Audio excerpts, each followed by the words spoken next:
Hello, and welcome to the Elimination of Prejudice February panel, talking about civil rights in 2023. Thank you so much for joining us today, and appreciate you joining us to discuss and hear from these great panelists, their experiences about the relevance today, how the movement has changed and grown, and provide their insights. So go ahead and start by introducing Kimberly Chapman-Wynn. So Kimberly received her MBA from Indiana University and then has a distinguished career in human resources. She began in Los Angeles before returning to the Cleveland area, where she currently serves as Senior Director of Race, Diversity, and Inclusion for the United Way. Thank you. Hi, everyone. I'm so happy to be here with you this evening. Yes, we want to talk about what civil rights looks like in the year 2023. I know I'm dating myself, but I am the child of the movement. My parents were both in the movement. I remember them talking often about marching and all the things that they went through. And what is dawning on us in the year 2023 is, while my parents gave me direct information about the movement, and I felt like I was a movement, quite honestly, I said this the other day jokingly, I thought Martin Luther King was my uncle. That was how much they talked about him. Their grandchildren have heard directly about the civil rights movement and Dr. Martin Luther King and Malcolm X. You are probably, maybe, the first generation further removed from hearing that direct information. And maybe not. Maybe some of your grandparents have told you. But as we move further away, and we've entered the period of Black Lives Matter and that movement, we want to talk tonight about what's shifting. Is it shifting? How does the civil rights movement impact you? How does leadership impact you? So with that, we're going to get started. I'm going to introduce each of you. And first, I'm going to introduce Ariel Lissy. She's a first-year psychology major at Baldwin-Wallace University in Ohio. She's currently the Social Change Summit Director. Her favorite quote, well, I should say she's a student athlete that's in swim and dive, pretty major, especially when you're keeping up your studies. Her favorite quote from a Black American: "We may not all be equally guilty, but we are all equally responsible for building a decent and just society." Next, I'm going to introduce Taylor Wynn. Taylor is a graduate student at the University of Florida, where she is getting her master's in education and higher ed. She received her honors and Bachelor of Arts degree in English literature with a minor in Africana Studies from the University of Toledo. She's received many, many honors. I know her personally, as she is my niece. I have to put that disclaimer out there. Her favorite quote: "It doesn't matter how strong your opinions are. If you don't use your power for positive change, you are indeed part of the problem." And that was Coretta Scott King. And next we have Devontae Milbury. He's an Education, Museum, and Outreach Associate in the Office of Diversity, Equity, Inclusion, and Opportunity at the Federal Reserve Bank of Cleveland. We have some mutual friends. He assists the Fed Futures Professional Program by creating content, coordinating learning sessions and programming, and supporting career growth along with the participants. He received his bachelor's degree in business management and human resources from John Carroll. And I don't have his quote. And then finally, Desmond Manley. He's a junior at Baldwin-Wallace studying finance and he's from Akron, Ohio. Outside of academics, he is an investment club member and a proud member of Kappa Alpha Psi fraternity. And he's currently president of the Black Student Alliance. His quote is, "If they don't make you a seat at the table, bring a folding chair." And that was Shirley Chisholm. So with that, I'm going to direct my first question to Ariel. Ariel, what does civil rights look like for you today? Again, you are the first generation to hear about Martin Luther King and the civil rights movement secondhand from grandparents and elders. What have you learned about civil rights? And how does the movement need to change to reflect your generation's needs and your generation's goals? Awesome. I want to make sure you guys can hear me. Okay, cool. So I am actually learning more about civil rights in my English class. We're actually reading Letter from Birmingham Jail. And I've heard many, and much information from many years of school and definitely in high school. And one thing I learned about is equity, or like more of so the inequities that have happened with civil rights. Um, we have like it has shown the struggles of the inequity and how people are struggling to get positions, jobs, and different things going on because of their race or their gender. Going forward, I believe our generation needs to work on the implicit biases that we have. A lot of people are doing this cluelessly. They have it's subconscious and unconscious, and I believe if we start calling it out when we see it, and we can work on this equity where everyone has this equal chance to do what they can do based on their skill levels and not on their race. Awesome. And the next question I'm asking to Desmond: what is the impact of current events like the murders of Tyree Nichols, George Floyd, and many others, and Black Lives Matter on the current civil rights movement? With events like that, there are two main points that come from that I think about, two immediate responses, and one is just the amount of awareness that is brought to issues like that. You know, us being in this high technology era with a lot of cameras and other forms of technology, we're able to see some of the injustices that happen in the case of George Floyd or Tyree Nichols.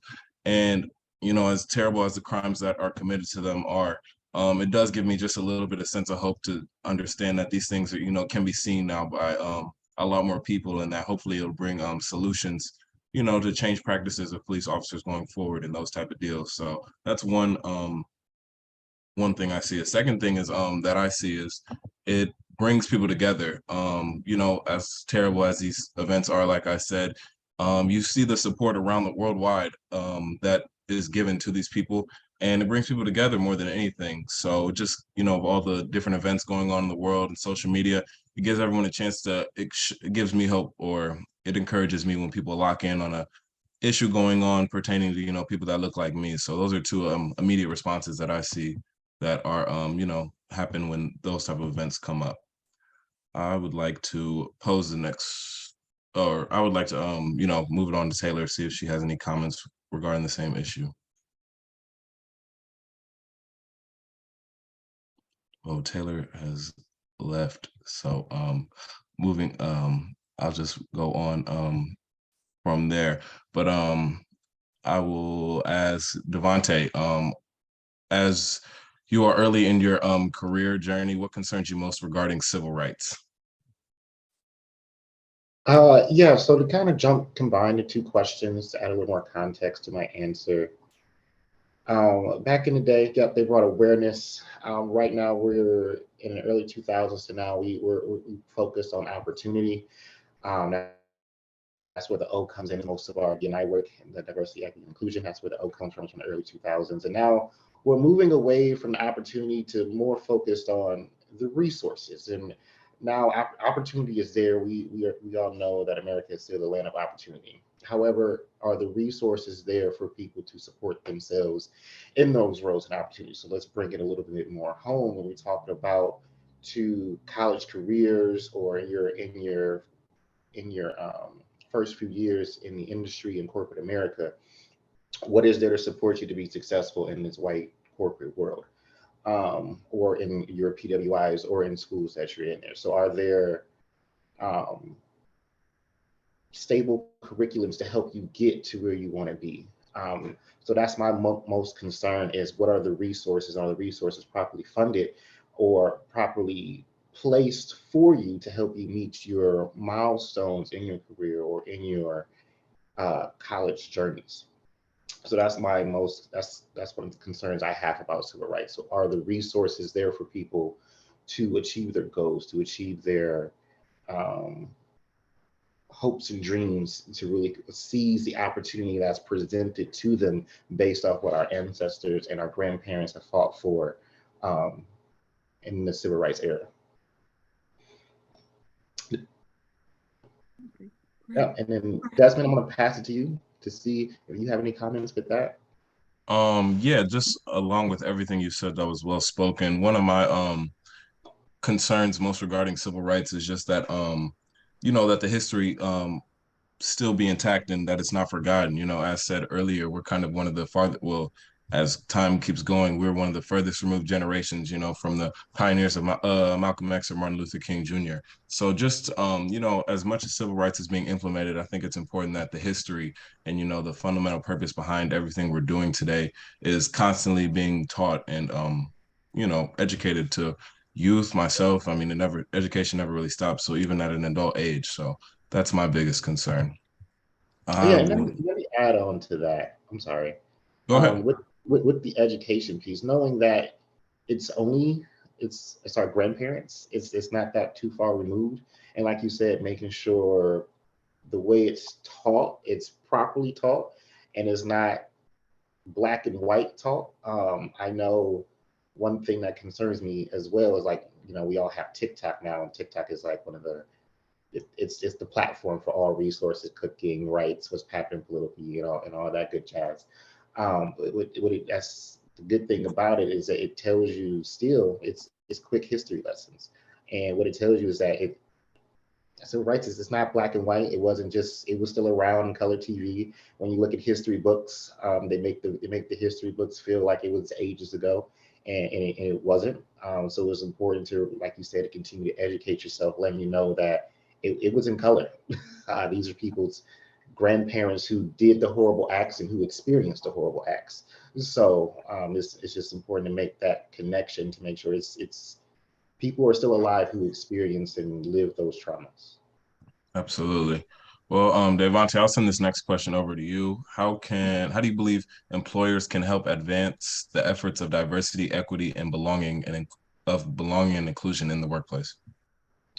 So yeah, this goes back to what I said about properly placing resources. So when you go to college or you go to these organizations, one thing you should really hold them accountable for, and to research to see if they have resources for you to be successful.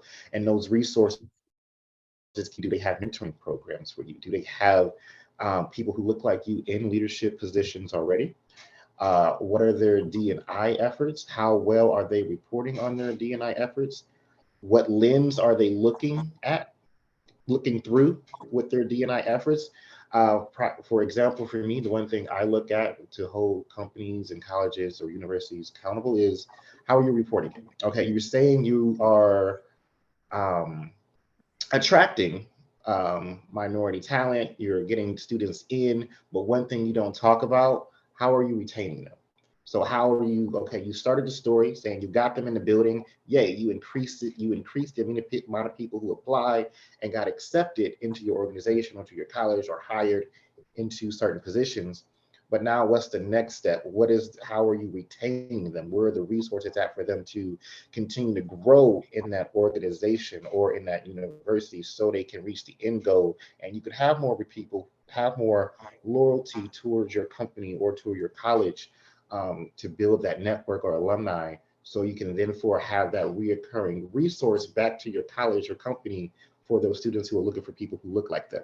Um, so that's what I think um, universities, employers can do to uh, increase that belonging, inclusive diversity, equity, inclusion, to make sure you have what you're looking for people who are coming in, who want to stay there and who want to grow there.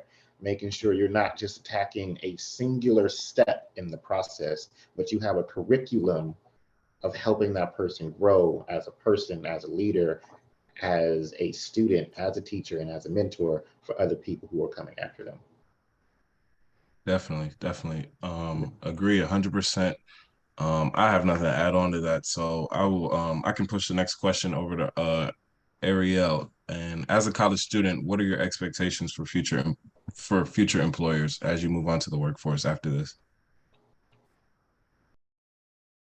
There you go. Devontae actually kind of opened up and expanded how I view this now. I'm definitely looking for the diversity, equity, and inclusion going forward in future employers with internships when I go to grad school and all that stuff. And I would definitely look for, like, they can say that they have that, but it's the actions they're making to actually implement them into the work field that I'm working in. I want everyone to have that same opportunity to advance on that everyone does, without looking at anything about things that they can't change just on their skill level. That's what I'm looking for. Everyone has that opportunity advancement on their skill level. And I'm going to be looking for just the actions they're making, the curriculum they have for that openness and accepting of everybody. So then I will pass this back on to Desmond about how can universities, and I think this is the same thing. How can universities and employers help advance the efforts of diversity, equity, belonging, and inclusion in the workplace? I feel like it's the same exact question we just went through. So should I just pass it on to Devontae then? Yeah, let's just go down to the Okay. next one. All right. So Devontae, when you graduated and started your career, what were your experiences and expectations coming into the workplace? Were they met? Why or why not?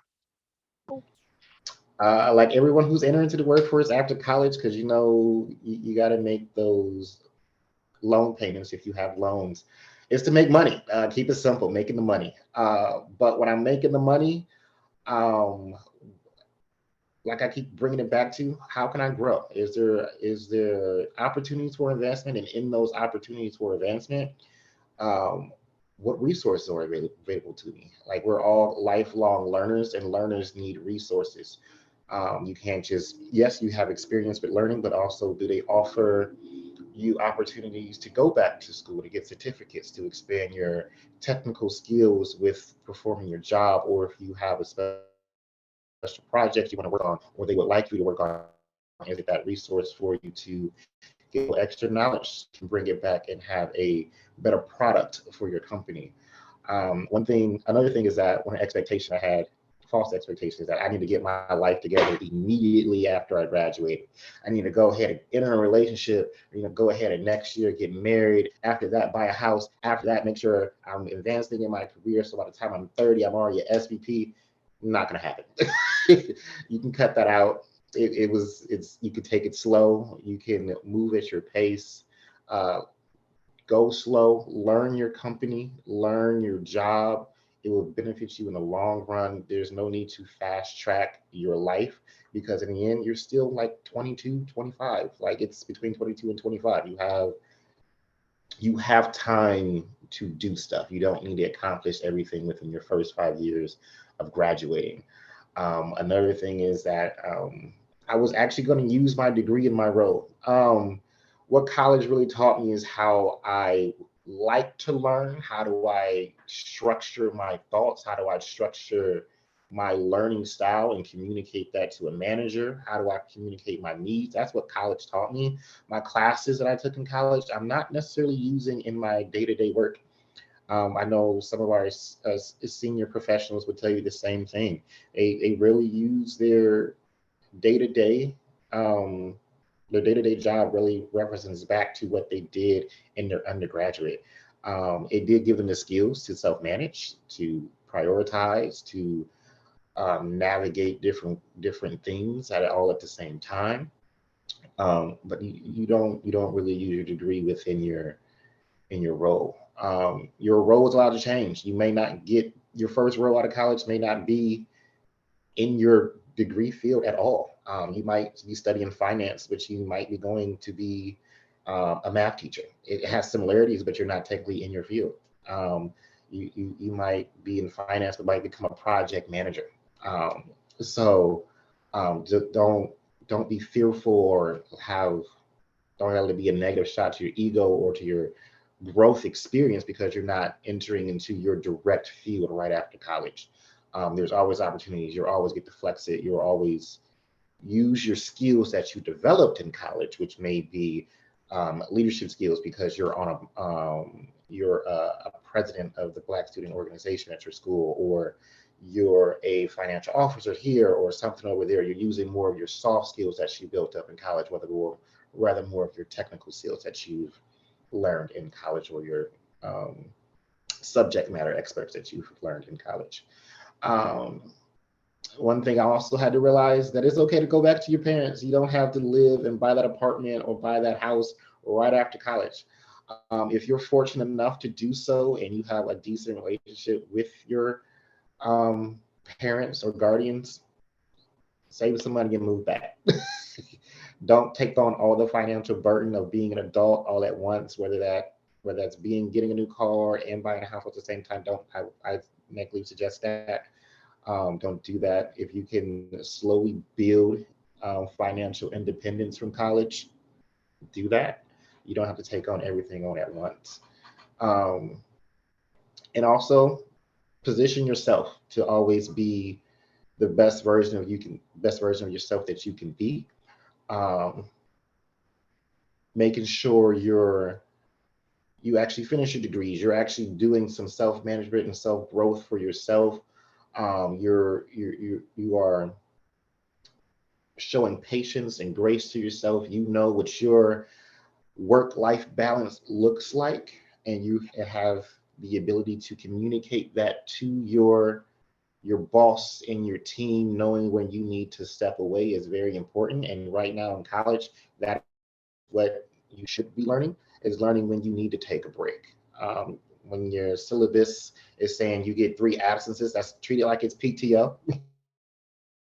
Just inform your teacher saying, hey, I need to step away. I'm going to use this day for X, Y, and Z. Or you can just say, hey, I just need this day, and nothing else needs to be explained. But know that when you come back, you have more work to do. And making sure you're always having transferable skills as you're growing within your career, and not just stuck and bogged down just because you're using the quote unquote subject matter from your degree. I'm sorry, that was very long-winded, but that's my 2 cents on that. And then I would pass it to Taylor to see if she would have any more comments. If not, I'll ask the next question. Taylor, would you like to add to that? Expectations when I graduated. Well, I graduated from undergrad and went straight back to grad school. So it's a little different. I'm not in my full-time career right now, but I think the thing that I've learned is it's okay to not have everything figured out. It's okay to switch your career path up a little bit. But yeah, I'm still kind of in that stage right now where I'm in school and slowly entering into the full-time career. So yeah. I know we're just a little off track, but Kimberly, do you want to add anything to this? I know you're in your career. You're a little higher up than most of us are. Well, you are higher up than most of I us are. want to kind of switch it up a little bit. And I know we're going to talk about intersectionality in a minute, and I guess that'll be Devontae. You'll pick up on that. But before we get there, I know this question you haven't seen before, but during the civil rights movement, we had Martin Luther King and we had Malcolm X. And when they were gone, suddenly many people felt like we don't have a leader. We are leaderless. Does your generation feel that way? Or what I've heard is, and I'll give you a hint, how does leadership with your generation look like when you think about civil rights or the Black Lives Matter movement? Are you still looking for that one leader? Do you feel like you are leaderless? Or do you feel like you are leaderful? And whoever wants that question, do you understand what I mean by leaderful? Is it micro leaders out there versus Martin Luther King and Malcolm X? How has leadership changed in the movement as we've progressed? Anyone want to take that?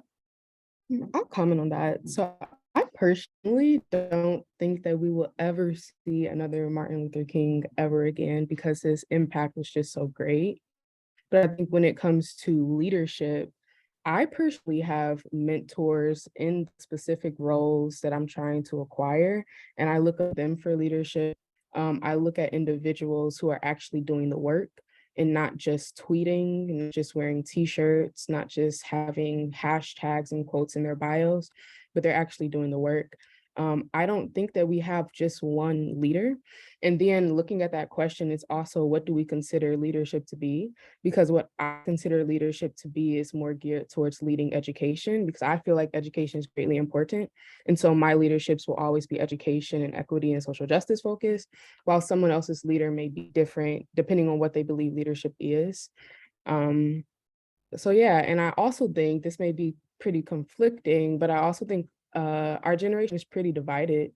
And so there's a lot of cloud chasers, I'll say that. And so who's doing the real leadership and who just wants publicity, who just wants to be seen, and who's doing leadership behind closed doors.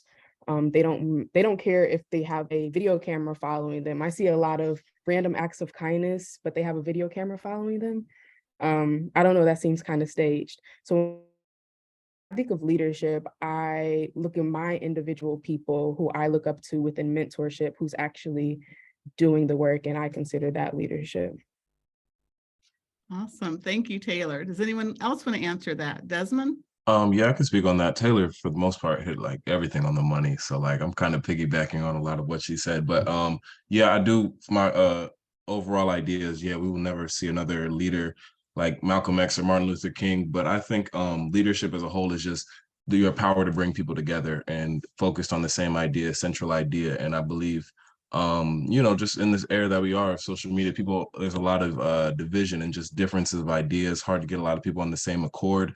And the truth being told, Taylor called them cost tracers. You just don't know people's true intentions behind what they may promote or whatever's going on. So it's just kind of hard to see and get a lot of people on the same page. Because, back in the time of Martin Luther King or whatnot, you had one central news station, everyone's tuned in, everyone's kind of got the same mindset. It's easier to get people on the same page. So just in this world where everyone's kind of got their own platform, everyone can go off in their own direction. It's extremely hard to build unity such to a level that the great leaders back then had. So that's something I constantly think about, and it's just it's the world we're in. So I don't know what it would take to have an extreme leader, but I do believe also on the other end of that, I believe we have several micro leaders. There are of course a lot of people in their platforms that were given today, and they do the right things with them. They tried to educate or give back to their community and just bring that sense of unity. So I do believe that people are trying, but it's just hard to reach the same amounts of masses as you could back then. Thank you. I'm going to throw it out there again. Does anyone else want to take a different twist on that or have something else to add? Ariel or Devonta? It's Devontae. And I'm sorry, Devonta.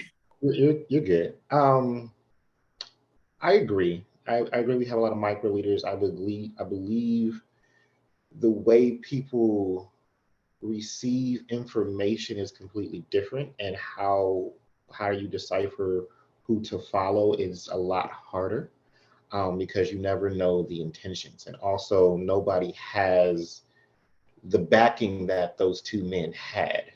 They don't have one thing that's really different from back then to right now, and why we don't have them is because we don't have those types of strong connections anymore. And also, there's not one mission or vision, as the two before me said. There's no one vision, no one mission on how to achieve that goal. There's too many voices to me in the pot, and no one is mixing the pot to produce one product. And like that one mission, one voice, one sound. Sorry to quote Drumline, I did not intentionally mean to do that. But it is true. And also, I think there's a fear of being the voice for the masses. it is hard to not point out that both were assassinated. So I don't think we'll have leaders who are willing to put themselves in that much of a compromising position, because in the day, people still want to return to their families. People still want to, um, they still want to go to their families. They still want to live out their dreams, even though they are making sacrifices.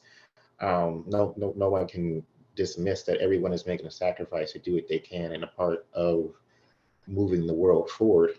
But I don't think we'll ever have that again. Thank you for that. You brought up something that I thought was interesting. Well, one was social media and how social media has really changed the way that we see leaders. But here's one I was considering. When we think about the civil rights movements of the past with Martin Luther King, and we all have that vision of him coming across the Edmund Pettus Bridge and the whole peaceful protesting. When you look at that and you look at the protesting that is going on now under the Black Lives Matter protests, what is the intersectionality that you see? And then we're going to have another question about intersectionality. But what's the intersectionality, excuse me, of those two ways of protesting? And again, I know I just came up with this one. Anyone want to take it? So you're asking what are the commonalities between peaceful Civil protests rights from the 60s, protest. between the peaceful protests that are today? Mm-hmm. And what's the impact?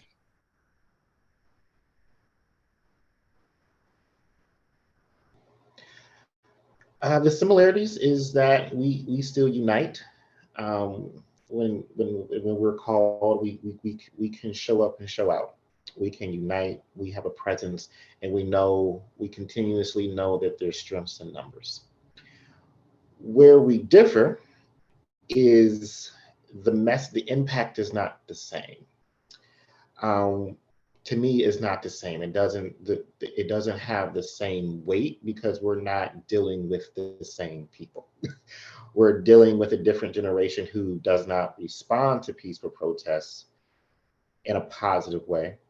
Back then, they didn't respond to it initially into a positive way, because they were still met with violence. Just like today, we are met with violence, even though we show up with no weapons or anything like that, but yet we still get shot and tear gas and et cetera, et cetera, et cetera. But when I say impact, I mean it doesn't have the same weight or move the needle as forward as we would like to move in the process of coming together to have a resolution to where our white counterparts are supporting us, and our white counterparts in leadership, not the individual contributors. The ones in leadership don't see the peaceful protest as something that's really significant. It's a moment in time to which they got to just get through, and then they can just continue to doing the same old stuff that they've been doing. That's how I see the difference. Thank you. Anyone else? Yeah. So to also answer your question, I know you had initially stated intersectionality, and I think looking at the intersectionality of the protests, I think the first thing you have to look at are the intersecting identities that protested then and are protesting now. And when you look at the protests now, there are people of different races, classes, sexual orientations, education levels, socioeconomic status, backgrounds, all protesting together. And that is something that you did not see back then. And I think that has power in it when it comes to protesting. However, my issue with our current protesting as opposed to the protesting then is the fact that we're protesting, but we're not voting. And you can only get so far with a protest if you are not going to the polls at the same magnitude that you are protesting at. So when looking at intersectionality of the two groups, I think we have more power in numbers and representation during our current protests now than they did then as far as intersecting identities. But I don't think that it's making as big of an impact as it can, because you can protest all, but if you're not voting, it doesn't make a difference. And people in office understand that. Wow. I just saw someone said that was a drop the mic moment. That was awesome, Taylor. And you're absolutely right. You've got to turn your protests into voting. Anyone else want to add to that? I'll kind of add in there. Taylor did make a really good point with everything. Like I know the first thing my father, my stepmother said to me as soon as I turned 18, go register to vote. They have said to me on many occasions, like, you can complain about things, but you can't complain if you don't go out and vote.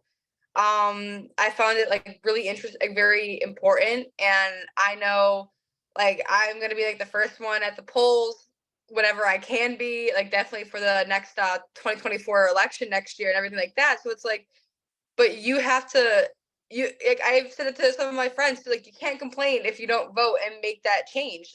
Like, us now, the reason why we have the democracy that we have is that we can express our voices and we can make that change and put people in office that we think that can make that change and take people out. So that is, she brought up a really good point, and I just wanted to kind of like add my opinions on it. So glad you did. I'm going to ask another question about intersectionality, and I'm going to ask this to Taylor to get us back on track. And then Taylor, you continue. So the godmother of the civil rights movement was one of my personal heroes, and not expecting you to know her because I've learned that not many people remember her anymore, but her name was Dorothy Height. The civil rights movement in the beginning was all about men. Dorothy Height, she was the president of the National Council of Negro Women. She had met with 7 to 9 different presidents in her lifetime. She went in and told Martin Luther King, guess what? We need some women in the movement. So that's why she is the godmother. Taylor knows who she is of the civil rights movement. When we look at this next question, intersectionality is a term that did not exist in the 60s.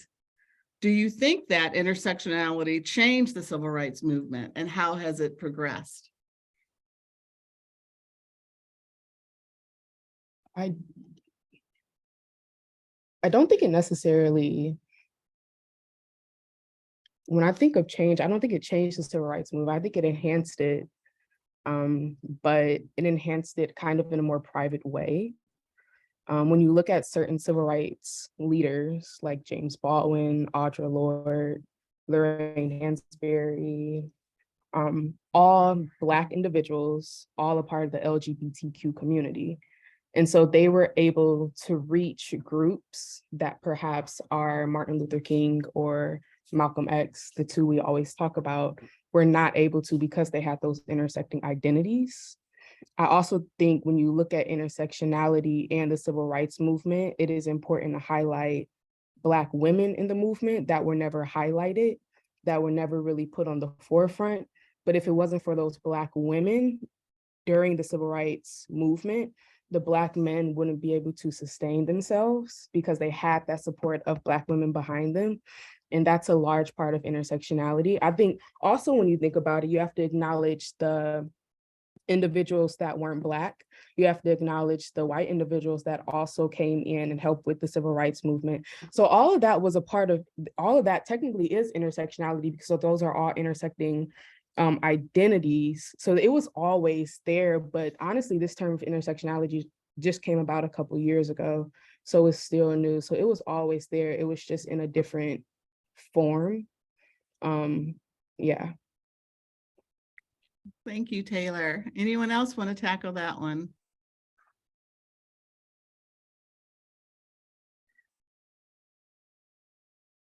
All right, go ahead, Taylor. I'm sorry, you were supposed to ask the next question. Oh, yeah, no problem. So this is to Ariel. As we close, what are your thoughts about how society can go from apathy to advocacy in working for racial justice?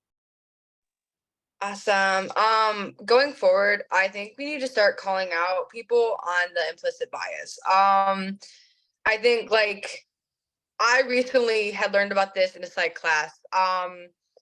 And there's even tests that you can take. I know there's one on Harvard on the website about how much you can, yeah, how much you can see how implicit, like how much of an implicit bias you have. And I think if we can like start calling that out and like giving that like push back on some of it, it could start making this shift towards people realizing, oh my gosh, like I didn't realize I had that. And I think like speaking out when you see a problem, stop being a bystander and speak out and give that pushback and help people move forward, because we can't move forward if we can't work as a society and like unify with each other. So, yes. All right. And then Taylor, how can we work together? Oh, that's broad. Um, I think a large part of working together is just listening to other people, listening to what they have to say. I think going off of that implicit bias, you're less likely to listen to someone if you already have a bias against them or their identity or their thought. But the best way that you can prove that you are intellectual is being able to have a conversation with someone who has differing views and still hearing them out. And so listening to people, gathering in groups, voting is huge. I feel like a lot of the reasons why we are divided is because a lot of people don't vote, and educating yourself on political matters that are directly affecting you and your community.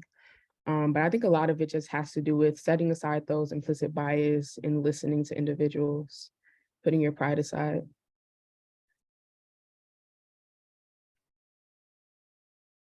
Awesome. Does someone else want to answer that question as well? How can we work together?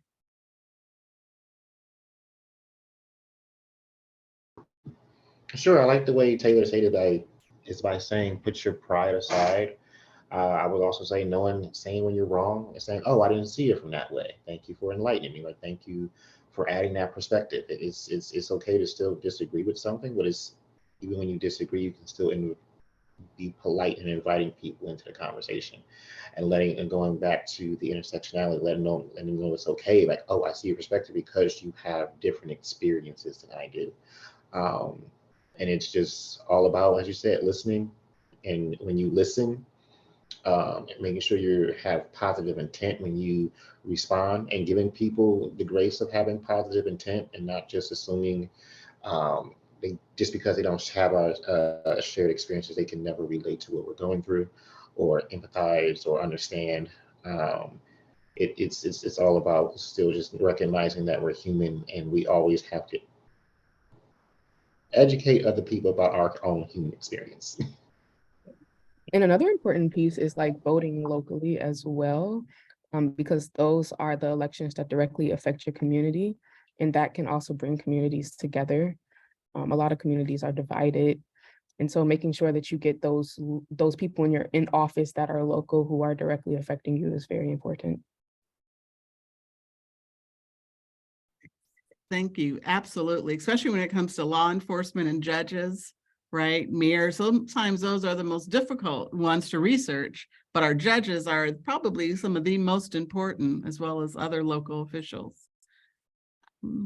What can white allies do to help center Black voices? What can white allies do to help center Black voices? That was a question from the audience. And audience, please continue to ask questions. I would say listen to Black people and their experiences and believe them. It's a lot of gaslighting going on, and our experiences are real. They may sound harsh and brutal, but honestly, that's the reality of it. Listening to us, reading books, they are accessible, they are out there. Reading books is huge.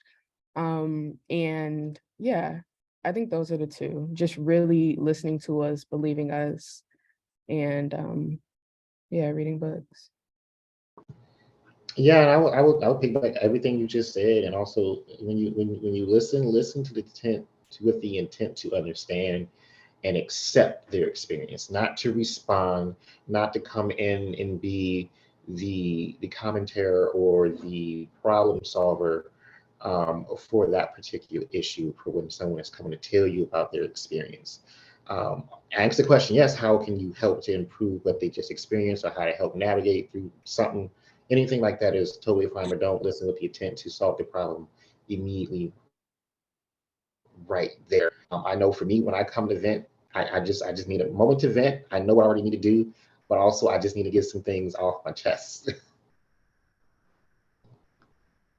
Absolutely. I love that. Listen with intent and not with a purpose of trying to change what someone said.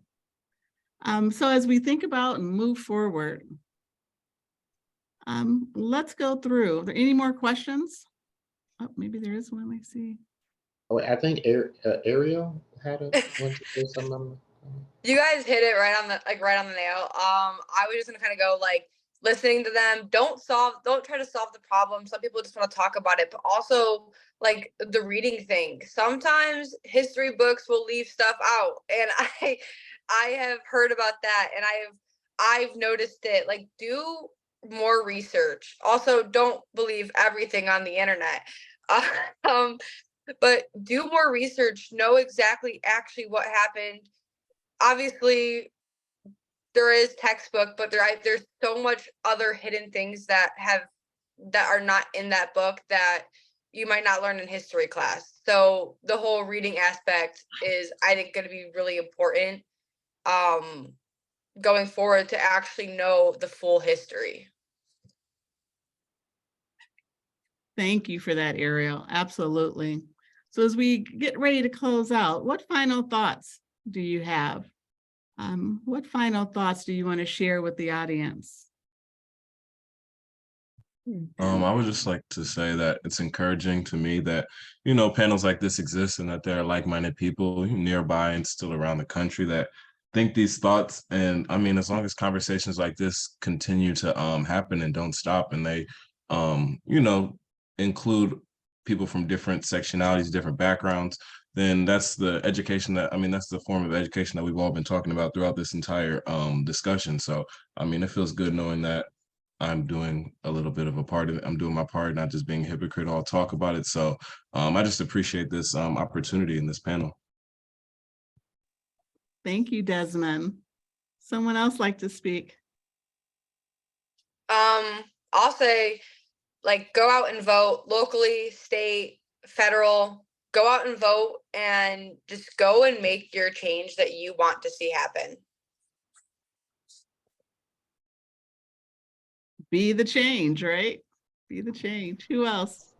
Devante. I'll piggyback off of that. And I'll add, when you're going out making a change, you don't have to reinvent the wheel. This is where the reading and the education come into piece. The wheel has already been invented. Find where you can add a piece to the product that's already there to advance it.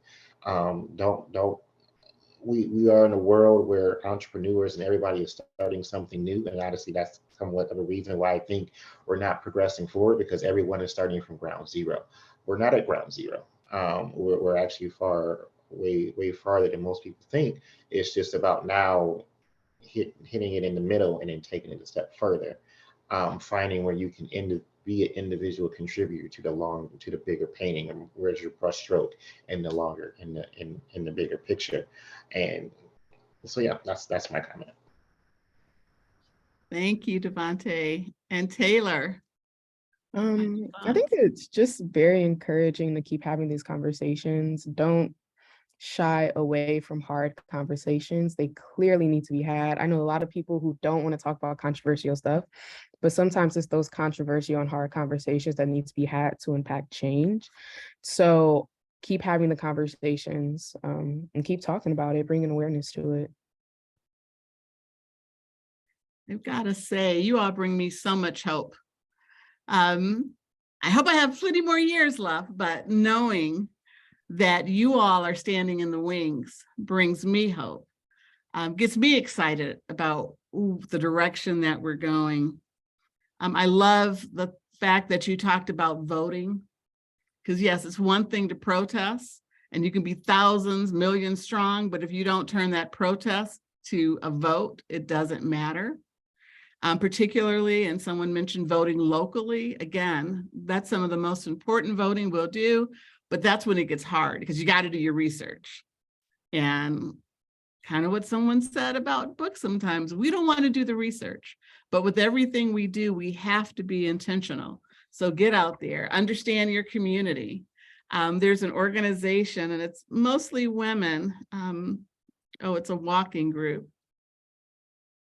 And I can't think of it right now, darn it. It's 1 Million Strong, started by 2 Black women, where they go out and walk the community.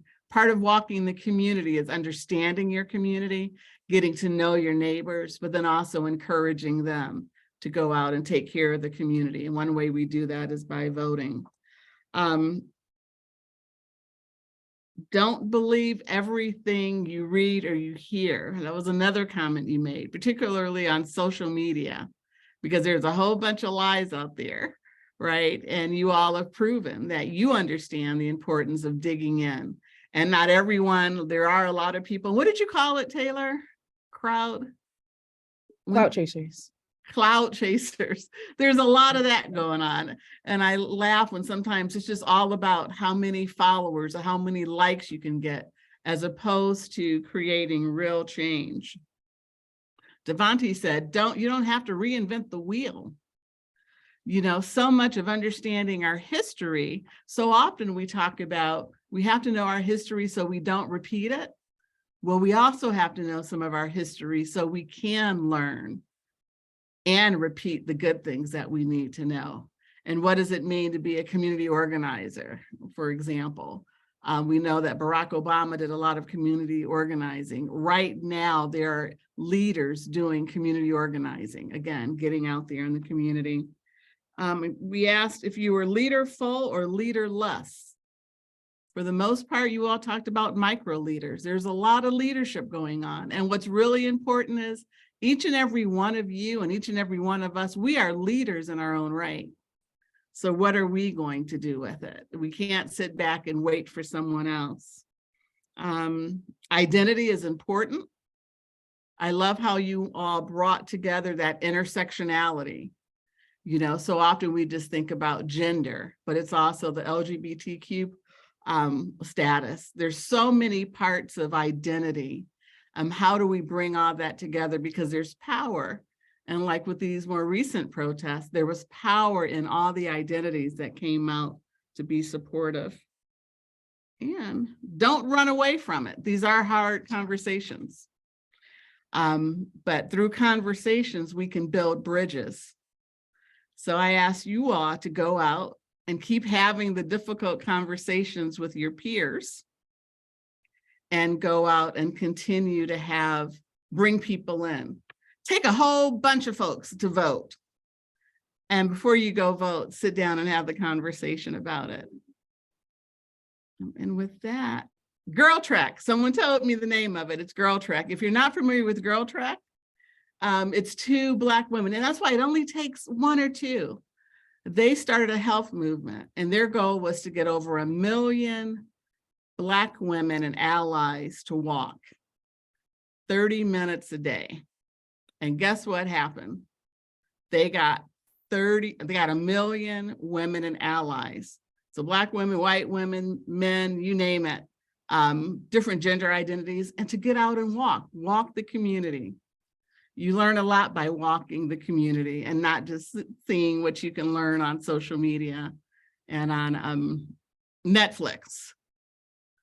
Taylor, were you gonna say something? I thought I saw your hand up. No? Well, you all are fantastic. If I were to ask you one word, just one word you'd want to leave the audience with, what would it be? And I'll give you my word. And that gives you time to think about it. But my word is what you all just gave me, and that is hope. I'd say intentional. Intentional. Thank you, Taylor.